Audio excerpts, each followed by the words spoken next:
1절 첫 마디에 이는 다윗의 마지막 말이라, 마지막 말, 마지막 시, 마지막 노래라고 하는 의미입니다. 1절 마지막 부분에 보시면 이스라엘의 노래 잘하는 자가 말하노라. 다윗은 많은 시를 쓴 하나님의 사람이었습니다. 시를 잘 읊는 자, 재능뿐 아니라 자신의 입술만 열면 하나님을 찬양하는, 노래를 잘하는, 하나님을 높여드리는 그런 사람이었습니다. 시편 150편 중에 73개의 시편을 다윗이 기록하고 있습니다.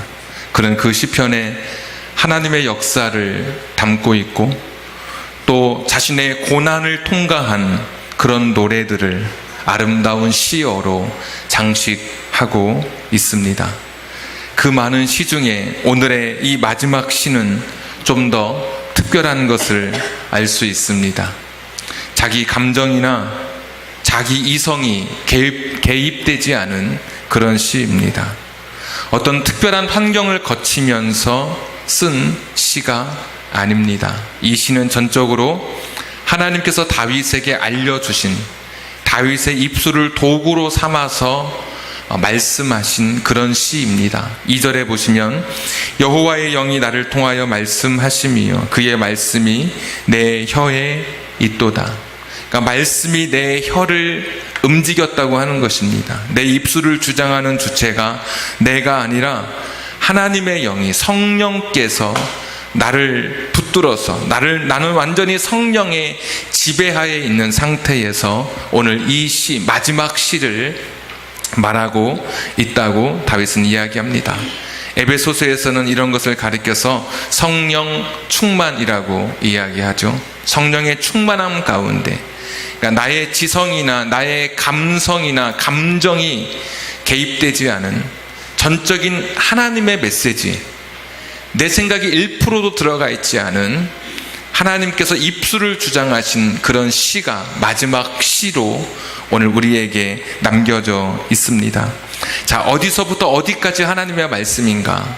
지난주에 말씀드렸지만 성경은 인용 부호가 없어서 어디서부터 어디까지가 하나님의 말씀인지 찾기 어렵습니다. 잘 보시면 구별해낼 수도 있습니다. 3절 보십시오. 이스라엘의 하나님이 말씀하시며 이스라엘의 반석이 내게 이르시기를. 그 다음부터가 하나님 말씀입니다. 하나님이 말씀하시기를. 자, 사람을 공의로 다스리는 자, 하나님을 경외함으로 다스리는 자여. 이것이 하나님의 말씀이었습니다. 그러니까 다윗 스스로 생각해낸 시어가 아니라 다윗 스스로 이성적으로 판단해서 구조적으로 잘 짜여놓은 운을 맞춘 시가 아니라 하나님이 다윗의 입술을 주장해서 다윗의 삶을 지배하신 가운데 주셨던 말씀이 공의로 사람을 다스리는 자, 하나님을 경외하는 자라고 하는 그런 첫 번째 메시지를 오늘 다윗에게 전해주고 있습니다. 공의라고 하는 단어는 혼자 쓰이기도 하고 단독적으로, 또는 정의라고 하는 단어와 함께 짝을 이뤄서 쓰이는 아주 중요한 성경의 단어입니다. 시편 89편 14절에 보시면 주의 보좌의 기초는 공의와 정의라고 이야기합니다. 시편 89편 14절. 중요하니까 여러분에게 반복해 드리는 말씀이고요. 혹시 나중에라도 내 성경에 줄이 그어져 있지 않다면 여러분 줄을 그으셔야 됩니다. 하나님의 보좌의 기초, 그러니까 하나님이 이 세상을 다스려 가시는 통치 이념이 있는데 바로 공의와 정의라고 하는 것입니다. 공의는 무엇이고 정의는 무엇인가? 아주 간략히 말씀드리면 공의는 이 강한 사람들, 강자와 관련이 있습니다. 그래서 이 강한 사람들, 그런 사람들에게도 공평하게 대우하는 것이 하나님의 공의입니다. 그러니까 돈이 많다 그래서,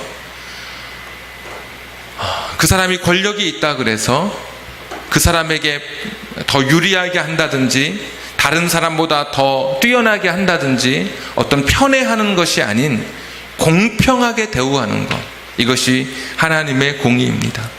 하나님은 악인과 선인에게 가리지 않고 비와 햇빛을 주시는 것처럼 하나님께서는 힘이 있거나 힘이 없거나, 그가 높은 지위에 있거나 낮은 자리에 처했든지 간에 모든 사람을 공평하게 공의롭게 대해주시는 그런 하나님이십니다. 그래서 하나님 앞에 있어서는 억울한 것이 없습니다. 그의 삶대로 하나님이 판단하시고 심판하십니다. 그래서 우리가 공의의 하나님 하면 심판을 떠올리게 되죠. 하나님은 심판하시는 하나님, 공의의 하나님이라고 할 때, 이 심판하시는 하나님은 그 사람이 왕이든 그 사람이 평민이든지 간에 가리지 않고 정확한 하나님의 잣대만을 가지고 누구에게 기울지 않은 저울을 가지고 공평하게 사람을 대하시는 하나님이시기 때문에 공의의 하나님, 우리가 그렇게 부릅니다. 성경에 보시면 이 공의를 말할 때 이 재판, 사법적인 것과 관련이 많이 있습니다. 그러니까 재판할 때 기울어지지 않도록, 바로 이것이 하나님의 공의임을 우리가 생각할 수 있고요. 또 하나는 정의라고 하는 단어는 약자와 관련이 있습니다. 공의가 강자와 관련이 있다면 정의는 약자와 관련이 있습니다. 약자의 눈물, 약자의 부르짖음, 약자의 고통과 고난을 귀 기울이시고 거기에 관심을 가지시는 하나님의 성품이 바로 정의입니다. 그래서 상한 갈대를 꺾지 않으시는 하나님, 갈대가 성해야 흙하고 섞어서 벽을 쌓기도 하고 지푸라기처럼, 갈대가 성해야 그것을 잘 말려서 종이로 만들어서 파피루스라고 하는 가죽 종이처럼 이렇게 종이로 사용하기도 하는 것인데, 상한 갈대는 아무데도 쓸모없어서 사람들이 꺾어버리기 십상입니다. 근데 하나님은 그런 갈대도 꺾지 아니하시고 꺼져가는 심지도 끄지 아니하시는 하나님이라고 우리가 이야기합니다. 심지는 기름으로 타는데 마지막에 심지가 기름이 다 떨어져 버리면 심지가 타다가 그 심지가 땅에 떨어져 버리고 말겠죠. 사람들이 밑에다가 이 대야의 물을 받아가지고 혹시나 화재가 날까봐 그 밑에 받쳐 놓았습니다. 사람들은 귀찮으니까 혹시나 이게 심지가 꺼져갈 것 같으면 아예 꺼버리는 겁니다. 근데 하나님은 그렇지 않으십니다. 하나님은 기다리시고 인내해 주시고 약한 자, 힘없는 자, 가진 것 없는 자의 기도를 들으시고 눈물을 닦으시는 그런 하나님이십니다. 오늘 하나님의 성품을 그대로 드러내는 것이죠. 공의로 이 사람을 다스리는 자, 그리고 하나님을 두려워하는 자, 하나님을 경외하는 자, 이런 정치, 이런 통치, 이런 사람은 어떤 사람이냐? 4절 한번 같이 한번 보겠습니다. 4절 다 같이 한번 읽겠습니다. 시작. 그는 돋는 해의 아침빛 같고 구름 없는 아침 같고 비 내린 후에 광선으로 땅에서 우미 돋는 새풀 같으니라 하시도다. 그렇게 통치하는 사람, 그렇게 다스리는 그런 사람, 진정한 하나님의 마음으로 이 세상을 다스려갈 때 이 세상이 어떻게 될 것인지, 그는 돋는 해의 아침빛 같고 새벽 하늘에 어둠을 뚫고 햇빛이 비치는, 우리가 서광이라고 많이들 이야기하죠. 서광이 비치는 그런 일들을 만들어내고, 또 구름 없는 아침 같고 구름 한 점 없는 청명한 하늘과 같다는 그런 이야기입니다. 요즘처럼 미세먼지가 이렇게 답답할 때 얼마나 가슴이 이렇게 답답하고 이렇게 속이 이렇게 뭔가 막혀 있는 것 같죠. 그런데 하나님의 마음으로 통치가 이루어질 때, 하나님의 마음으로 공의와 정의의 정치가 이루어질 때, 하나님을 두려워하는 정치가 이루어질 때, 구름 한 점 없는 하늘처럼 깨끗한 아주 맑고 맑은 그런 하늘과 같은 그런 아름다운 일들이 일어나게 될 것이라고 이야기합니다. 계속 보니까 비 내린 후에 광선으로 땅에서 우미 돋는 새풀 같으니라 하시도다. 마이크 약간 하울링 나는 것 같습니다. 마이크가 갑자기 하울링이 좀 나는데, 비 내린 후에 광선으로 땅에서 우미 돋는 새풀과 같다. 여러분, 비가 막 내려서 땅에 그 풀에 이슬이 이렇게 송글송글 맺혀 있고 햇빛이 내려질 때 그 영롱한 그 빛을 한번 떠올려 보십시오. 참 그 싱그러움, 그 생명력, 지금 이것을 이야기합니다.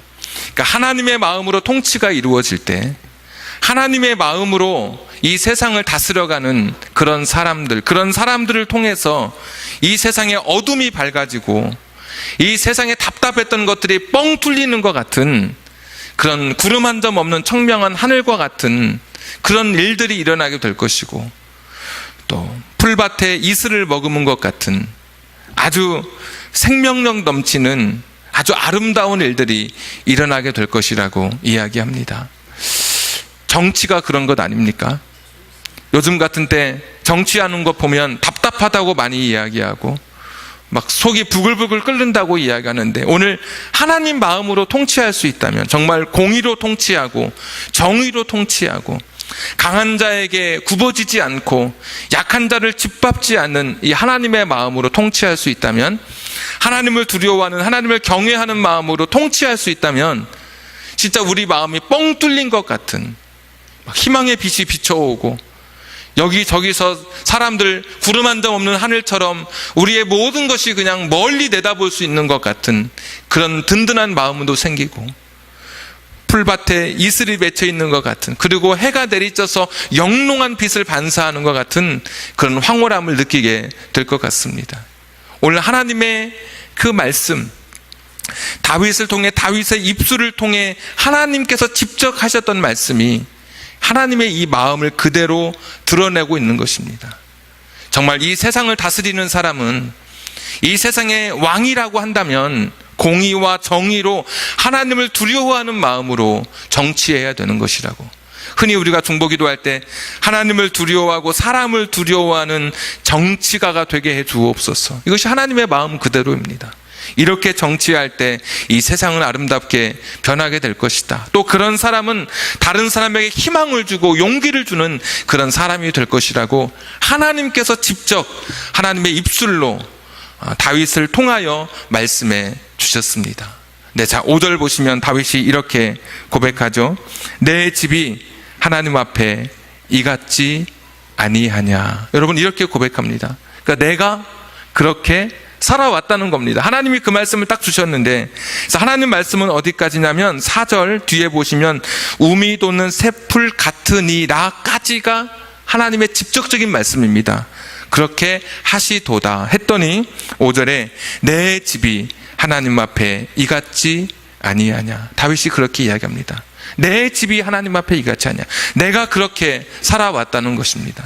내가 하나님의 마음으로 주셨던 공의와 정의의 마음으로 내가 하나님 두려워하면서 내가 그렇게 정치했다는 그런 이야기를 하고 있습니다. 실제로 사무엘하 8장 15절도 굉장히 중요한 말씀입니다. 사무엘하 8장 15절 우리 한번 찾아보겠습니다.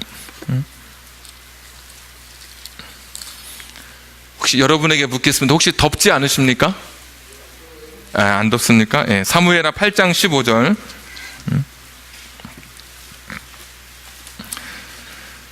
사무엘하 8장 15절. 다윗이 온 이스라엘을 다스려 다윗이 모든 백성에게 정의와 공의를 행할세. 아멘. 여기도 아주 중요한 구절입니다. 이 부분도 줄치지 않은 부분은 않으신 분들은 줄을 한번 쳐보십시오. 다시 사무엘하 23장에 돌아와서 내 집이 그렇지 아니하냐. 내가 우리 왕조가, 다윗의 이 왕조가 내가 그렇게 하나님 마음으로 공의와 정의와 하나님 두려워하는 마음으로 통치했다고 이야기하고 있습니다. 실제로 사무엘하 8장 15절에 보니까 다윗이 공의와 정의를 행했다고 하는 것이죠. 다윗은 억울한 사람이 없도록 정치한 사람입니다. 다 기록되지 않았지만 혹시 억울한 일을 당한 사람이 있다면 그 억울함이 풀어지도록 정치한 사람, 하나님의 마음을 가지고 주의 보좌의 기초가 공의와 정의인데 그 보좌의 기초에 근거해서 하나님의 마음으로 통치한 사람이 바로 다윗이었습니다. 그런데 여러분 잘 아시는 것처럼 다윗은 공의와 정의의 정치를 행하면서도 여전히 불완전한 인간일 수밖에 없었습니다. 여러분 왜 그렇죠? 밧세바라고 하는 여인을 힘으로 제압하였습니다. 밧세바를 우리야에게서 빼앗았습니다. 나단 선지자의 이야기를 들어봤더니 한 마리 양을 가진 사람의 것을 빼앗은 것으로 이야기하고 있습니다. 우리아에게는 한 명의 아내밖에 없었습니다. 하나밖에 없는 그 양을 빼앗은 것으로 다윗의 죄를 지적하고 있죠. 이것은 하나님의 정의의 개념의 위반이죠. 정의를 배반한 것이죠.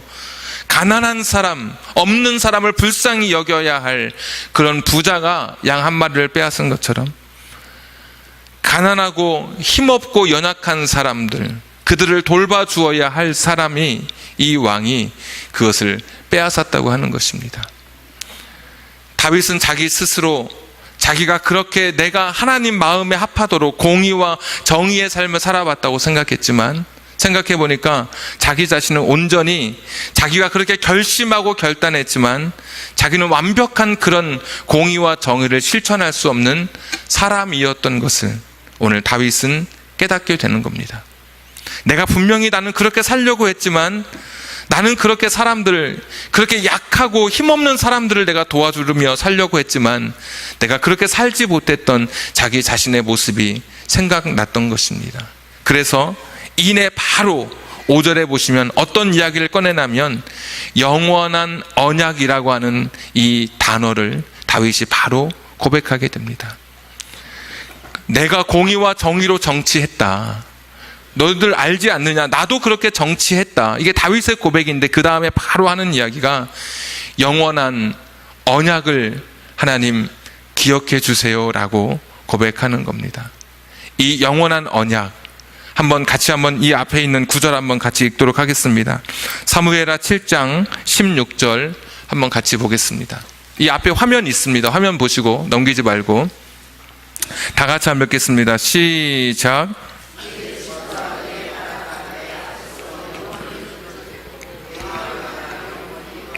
아멘. 하나님께서 다윗에게 이런 약속을 해 주셨습니다.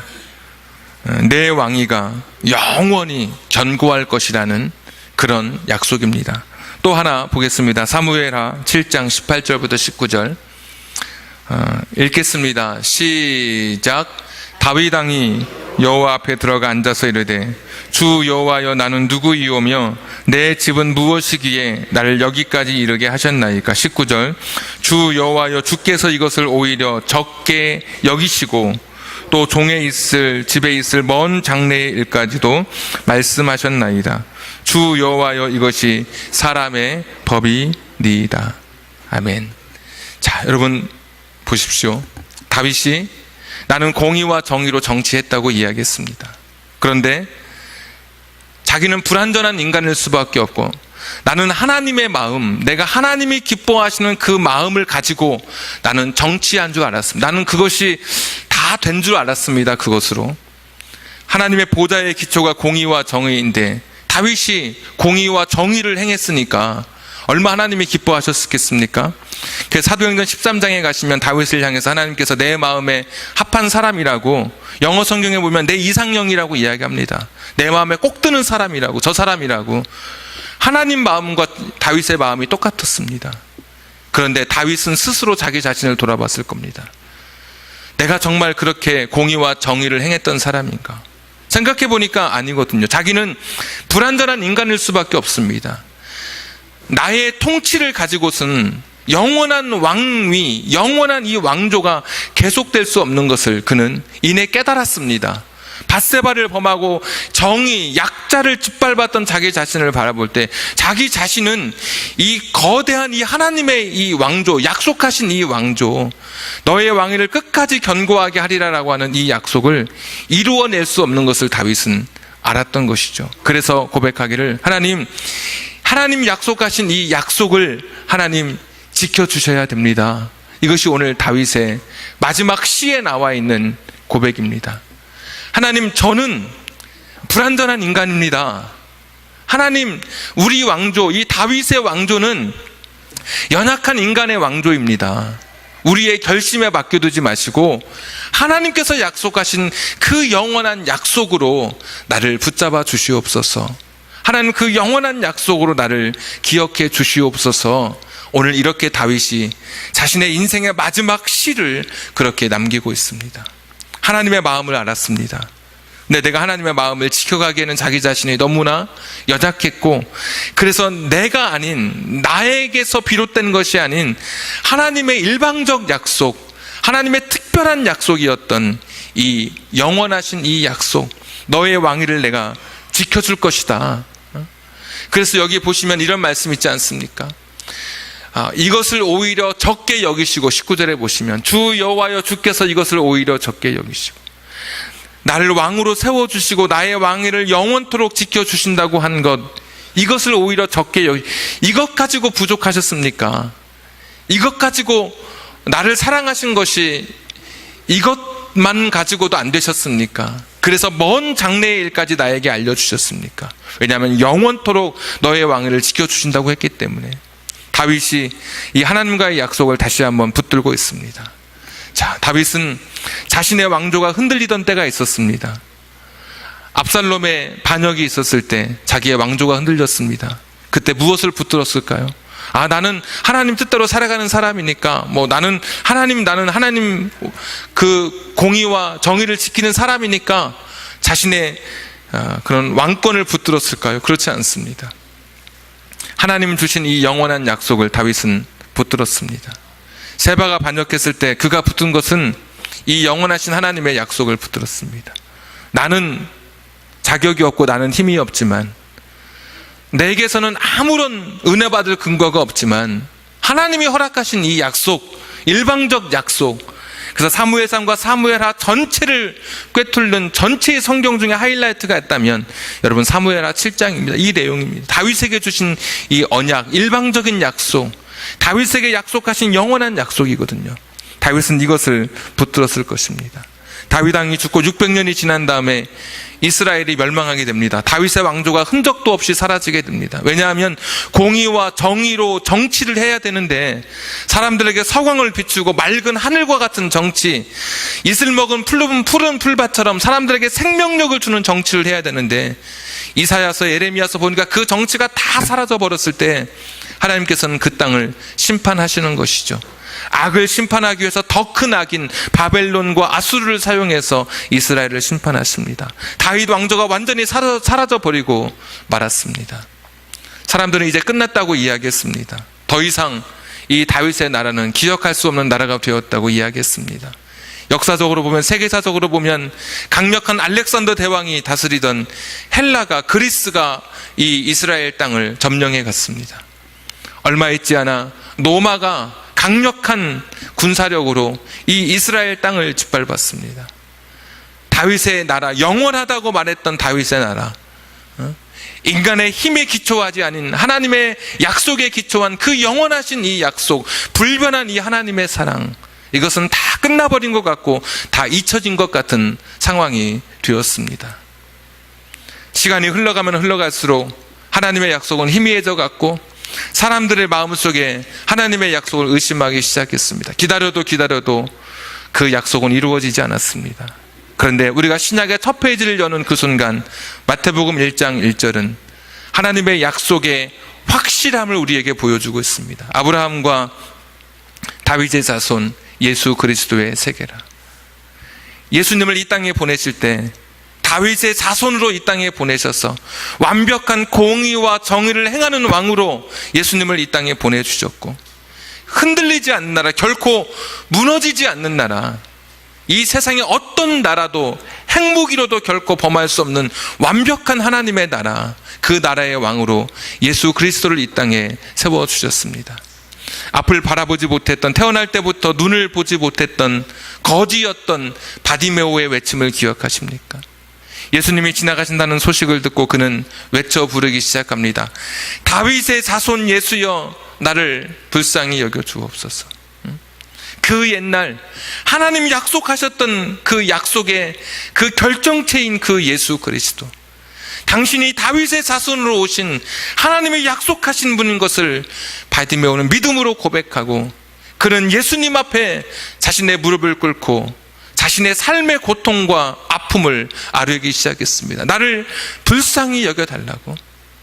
이 세상을 붙든 것이 아니라, 이 세상의 의사를 붙든 것이 아니라, 돈 있는 사람을 붙든 것이 아니라 하나님의 영원하신 약속을 붙들고 다윗에게 약속하셨던 이 약속을 붙들고 다윗의 자손으로 오시는, 다윗의 그 왕위를 견고하게 하시는 예수 그리스도를 붙들어 나를 불쌍히 여겨달라고 외쳤습니다.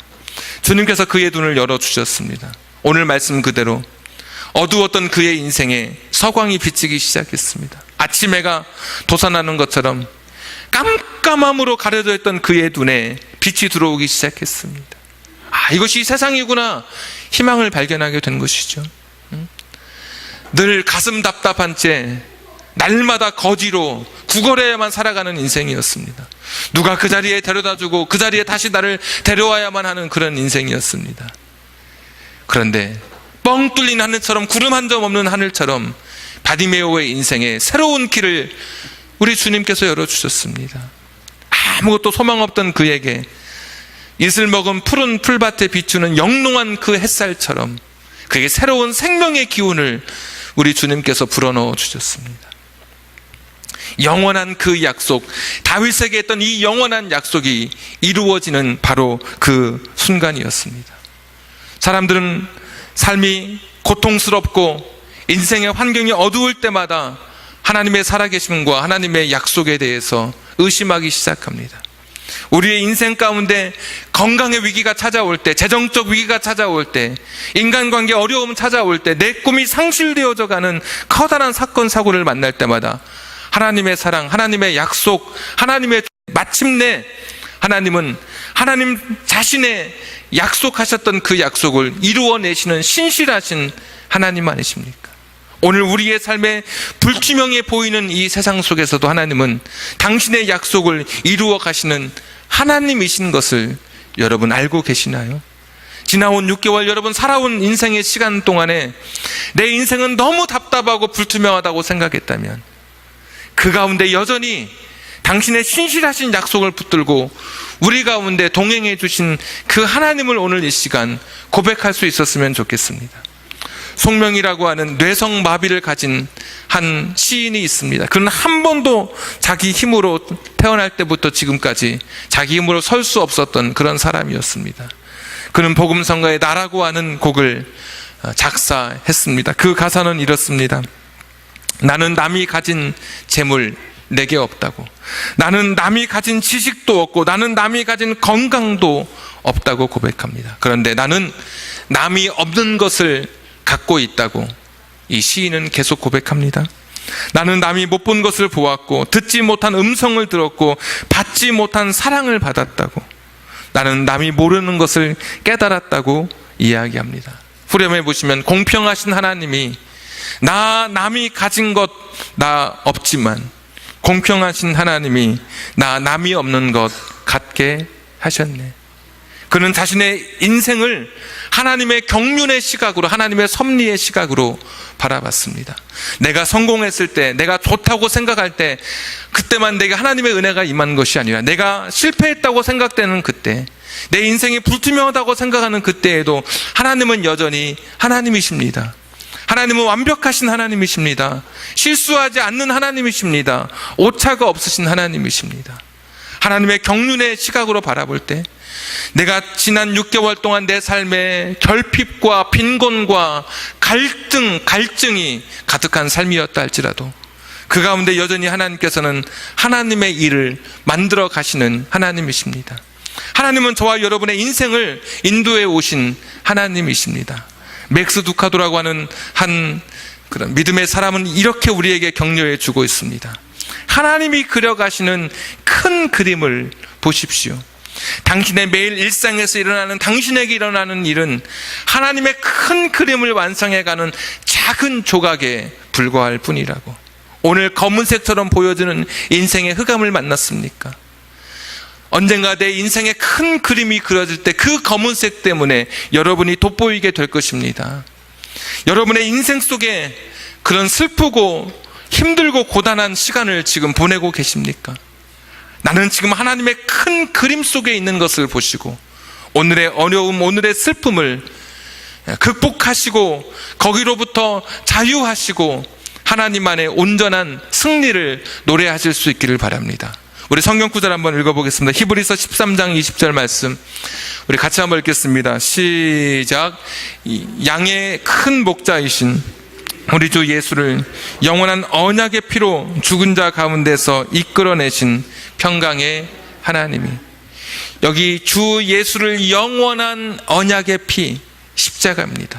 영원한 약속, 그것이 뭐냐면 십자가입니다. 그 다음 구절 한번 보겠습니다. 요한일서 2장 25절 다 같이 시작. 그가 우리에게 약속하신 것은 이것이니 곧 영원한 생명이니라.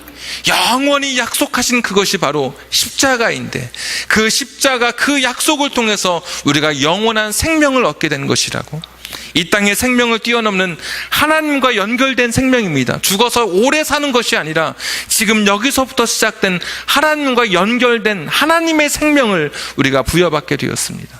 우리 인생은 십자가 안에서 영원한 약속을 발견하게 됩니다. 다윗은 다 자기 자신에게 기대할 것이 없습니다. 자신도 불완전한 인간이었고 자신의 후손들 역시도 믿을 만한 인간이 되지 않습니다. 오직 붙들 것은 하나님의 약속, 영원한 약속밖에 없었습니다. 그 약속대로 예수님께서 이 땅에 진짜 오셨습니다. 그리고 다윗의 후손으로 오셔서 영원한 언약을 이루어 가셨습니다. 오늘 우리에게 이러한 언약, 영원한 약속을 주셨습니다. 이 약속이 십자가입니다. 십자가의 렌즈로 여러분의 인생을 바라보십시오. 십자가의 렌즈로 여러분의 삶을 바라보십시오. 다 해결됩니다. 거기에 용서가 있고, 거기에 사랑이 있고, 거기에 긍휼이 있고, 죄 용서가 있고, 거기에 치료가 있고, 거기에 회복이 있습니다. 오늘 내가 실패했다고요? 십자가의 렌즈로 바라보십시오. 십자가를 우리에게 주신, 예수 그리스도를 이 땅에 주시기까지 우리를 사랑하신 하나님의 그 영원하신 언약이 그 십자가 안에 있습니다. 우리가 십자가를 믿고 내가 지금 주님 안에 있는 사람이라면, 내가 여전히 하나님을 믿고 있는 사람이라면, 내 상황과 내 형편과 내 환경에 관계없이 나는 이미 하나님의 영원한 약속 안에 참여한 사람들입니다. 내가 믿음 하나 붙들고 있다면 이 세상의 모든 것을 다 놓쳐도 나는 다 가진 사람입니다. 그런데 내가 다 가졌어도 내가 주님을 붙들지 못하고 있다면 나는 이 세상의 모든 것을 다 놓쳐버린 그런 사람입니다. 요단강, 갈릴리 호수 근처 요단강 흐르는 강변에 세 그루의 나무가 있었다고 하죠. 이스라엘의 전설처럼 내려오는 이야기입니다. 첫 번째 나무는 꿈이 있었습니다. 나는 이곳에서 큰 나무가 되어서 나는 하나님 나라의 성전의 기둥으로 나는 쓰임 받을 거야. 그런데 내 꿈과는 상관없이 나무를 자르는 사람들이 오더니 그 나무를 막 잘라버렸습니다. 자르더니 아주 조그매진 볼품없는 나무가 되어버렸습니다. 짐승이 여물을 먹는 여물통을 만들어 버려서, 나는 내 인생은 실패했다.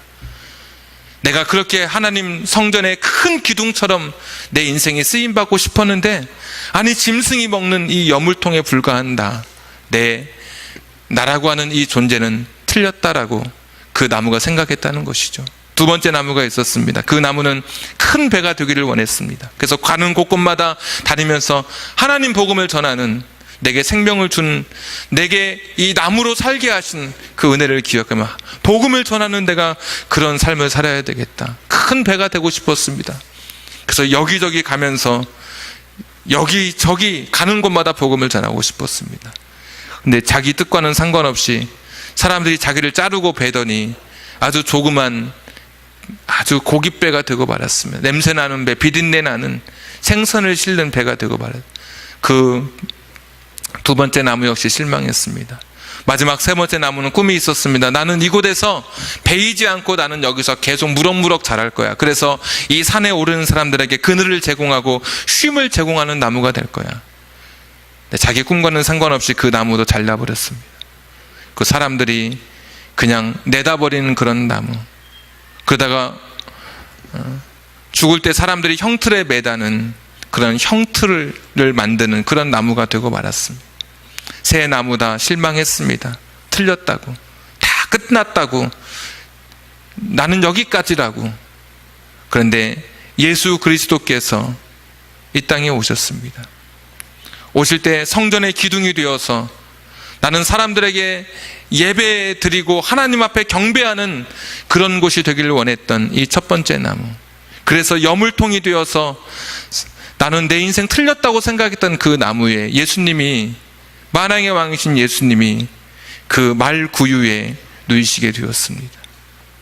사람들이 그 앞에 향유 옥합을 내어놓고 그분께 꿇어 경배하기 시작했습니다.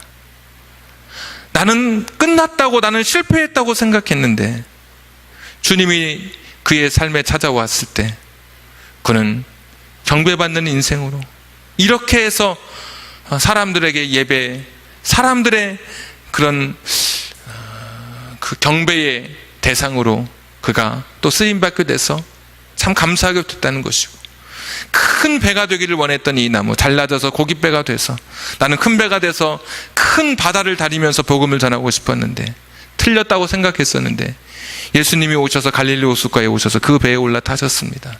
베드로에게 물에서 좀 뛰기를 원하시고 거기서 하나님 말씀을 예수님께서 전하시기 시작하십니다. 복음을 전하는 강단이 된 것입니다. 예수님이 오시는 순간 그의 삶의 새로운 감사와 기쁨이 넘쳐나기 시작했습니다. 나는 이곳에 있을 거야. 그래서 산에 올라가는 사람에게 그늘을 주고 쉼을 줄 거야 했던 나무, 형틀이 되어서 나는 틀렸다고 생각했는데 그 형틀, 십자가 형틀에 예수님께서 달리셨습니다. 그 십자가 그늘 밑에서 사람들이 오늘도 쉼을 얻습니다. 그 십자가 밑에서 안식을 얻습니다. 예수님이 오심으로 달라져 버린 것입니다. 우리의 인생이 그렇습니다. 예수님의 십자가 안에 있다면, 내가 예수님 안에 있는 사람이라면 그 예수님 때문에 이미 영원하신 언약, 이 사랑, 변함없는 사랑, 불변의 사랑을 약속하신 하나님께서 그 사랑 때문에 저와 여러분을 하나님의 목적지까지 인도해 가실 것입니다. 다윗과 상관없이 영원한 약속은 이루어졌습니다. 인간의 불완전성에도 불구하고 하나님은 당신의 약속을 충실히 지키시는 하나님이십니다. 우리의 연약한 부족함에도 불구하고 하나님께서는 우리가 그리스도 안에 머물러 있다면, 여전히 주님을 붙들고 있는 사람이라면 그 영원하신 약속을 이루어 가실 것입니다. 지난 6개월 하나님 부자와 같은 상황 때문에 걱정하고 두렵고 그것 때문에 근심하면서 어두운 시간을 보낸 분이 계십니까? 가장 어려운 산수가 감사를 헤아리는 산수라고 그러지 않습니까? 오늘 맥주 감사절이라고 하는데 내 인생에 감사할 제목이 없이 오늘 이 자리에 나오신 분이 계십니까? 그러나 지금 저와 여러분이 그리스도 안에 여전히 머물러 있다면 영원한 약속, 영원한 언약을 이루시는 하나님의 손길 안에 이미 참여한 자에게 하나님께서 저와 여러분을 마침내 위대한 하나님의 사람으로 사용해 주실 것입니다. 하나님이 만들어 가시는 큰 그림을 바라보십시오. 그곳에서 감사를 찾고 공평하신 하나님이 내 인생을 다스려 가시는 그 하나님의 손길을 바라보면서 내 인생을 하나님의 섭리적 관점에서 해석하고 하나님의 마음을 오늘도 우리 마음에 새기고 그 사랑을 기억하면서 남은 후반기도 나는 하나님의 영원하신 약속, 그 십자가로, 그 십자가의 렌즈로 이 세상 바라보고 더 이상 의심하거나 낙심하거나 절망하거나 포기할 필요 없습니다. 그 영원하신 약속, 그 십자가 안에 내가 여전히 머물러 있다면 나는 실패했고 끝났다라고 생각했던 요단강가의 그 새구루 나무, 그러나 마침내 그리스도가 오심으로 새로운 삶을 경험했듯이 우리 인생에도 이러한 축복이 남은 후반기에 여러분과 함께 하시기를 주님의 이름으로 축복합니다.